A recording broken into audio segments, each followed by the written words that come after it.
SS news நேயர்களுக்கு வணக்கம். நாம தற்போது இருக்கக்கூடிய இடம் பசுமை வழிச்சாலையில் இருக்கக்கூடிய செவ்வந்தி இல்லம். எடப்பாடி கே பழனிசாமி அவர்கள் இருக்கக்கூடிய இந்த இல்லம். இந்த இல்லம் பல்வேறு நிகழ்வுகளை கண்டிருக்கு அப்படின்னு சொல்லலாம். எடப்பாடி கே பழனிசாமி அவர்கள் பொதுப்பணித்துறை அமைச்சராக 2011ஆம் ஆண்டு காலகட்டத்தில் இருந்ததுலேருந்து தற்போது வரை சட்டமன்ற எதிர்க்கட்சி தலைவராக இருந்த இந்த காலகட்டம் வரை அவர் இந்த வீட்டில் தான் இருந்திருக்காரு அப்படின்னு பார்க்க முடியும். பல்வேறு முக்கியமான நிகழ்வுகளை இந்த வீடு சந்திச்சிருக்கு அப்படின்னு சொல்லலாம்.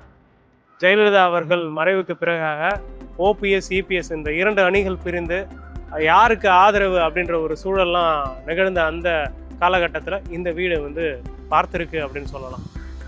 அதுக்கப்புறமா இபிஎஸ் அவர்கள் ஒரு ஸ்ட்ராங் ஹோல்டு எடுத்து ஏடிஎம்கேவை தொடர்ச்சியாக அவர் வழிநடத்திய அந்த காலகட்டத்தையும் இந்த இல்லம் பார்த்துருக்கு அப்படின்னு சொல்லலாம். அப்படி இருக்கக்கூடிய சூழலில் கடந்த 15 ஆண்டுகளாக இந்த வீட்டில் அவர் இருந்திருக்காரு. முதலமைச்சராக 4.5 ஆண்டு காலம் இருந்திருக்காரு. அந்த ஆண்டு காலகட்டத்திலையும் அவர் இங்கிருந்து தான் பணியாற்றி இருக்காரு அப்படின்னு பார்க்க முடியும். இது மட்டும் இல்லாமல் 2021 2026 ஆண்டு காலகட்டத்தில் அவர் எதிர்கட்சி தலைவராக செயல்பட்டு இருக்காரு. அந்த காலகட்டத்தையும் இந்த வீடு பார்த்துருக்கு.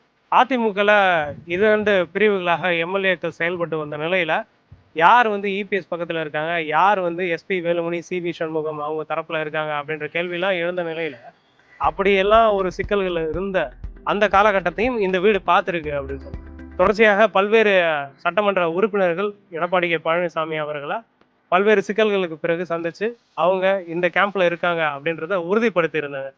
அந்த ஒரு முக்கியமான விஷயத்தையும் இந்த வீடு பார்த்துருக்கு அப்படின்னு சொல்லலாம். இந்த மாதிரியான சூழல்கள்லாம் தாண்டி எடப்பாடி கே பழனிசாமி அவர்கள் இந்த இல்லத்தை காலி செஞ்சு அவருடைய ராயப்பேட்டை இல்லத்துக்கு குடியேற இருக்கிறார் அப்படின்றது தான் முக்கியமான தகவலாக பார்க்கப்படுது. 15 ஆண்டுகளுக்கு பிறகு எடப்பாடி கே பழனிசாமி அவர்கள் இந்த இல்லத்திலிருந்து விடைபெறுகிறார், விரைவில் இந்த வீட்டில இருந்து காலி செய்ய போறாரு அப்படின்ற செய்திகள் வெளியாகிடுது.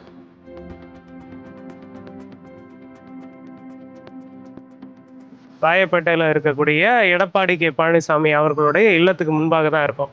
ஏற்கனவே கடந்த 15 வருஷமா அவர் செவ்வந்தி இல்லத்துல தான் இருந்தாரு. பசுமை வழிச்சாலையில இருக்கக்கூடிய அந்த இல்லத்துல இருந்து இந்த இடத்துக்கு தான் அவர் குடியேற இருக்கிறார்.